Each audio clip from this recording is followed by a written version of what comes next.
مدری صاحب ہم سوال کر رہے تھے قبر میں روزہ اور زکوٰۃ کس طریقے سے کام دیتا ہے اور تقوی اس میں کیا، تقوی کا اس سے کیا تعلق؟ صحیح الترغیب میں یہ حدیث ہم کو ملتی ہے، حدیث نمبر 3561 3561 میں، کہ اللہ کے نبی صلی اللہ علیہ وسلم نے ارشاد فرمایا کہ جب مردے کو قبر میں رکھا جاتا ہے تو عذاب سر کی طرف سے آنا چاہتا ہے، تو وہاں پر نماز ٹھہر جاتی ہے، کہتی یہاں سے تو جانے میں ہی نہیں دوں گی۔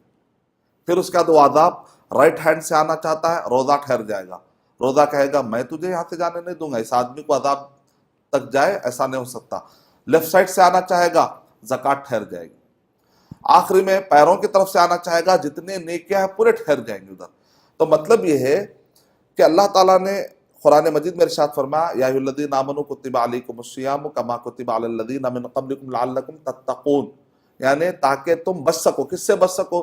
تاکہ تم ان نیکیوں کے ذریعے سے بچ سکو، دنیا کے عذابوں سے بچ سکو، جہنم کے یہ قبر کے عذاب سے بچ سکو، آخرت میں جہنم سے بچ سکو، اور تم اللہ کے نافرمانیوں سے بچو گے تو اللہ تعالیٰ بائی ڈیفالٹ تم کو ان سب چیزوں سے بھی بچائے گا۔ تو آپ نے دیکھا تقوی کا بڑا گہرا تعلق ہے۔ جب تو رمضان مبارک میں دل لگا کر روزہ کا اہتمام کریے، دل لگا کر زکوٰۃ کا اہتمام، نیکیوں کا اہتمام، دعاؤں کا اہتمام، کیونکہ آپ کو یہ سارے نیکیاں اس وقت پر کام آئیں گی جبکہ کائنات میں کوئی چاہنے والا آپ کو خبر میں آ کر کام نہیں دینے والا۔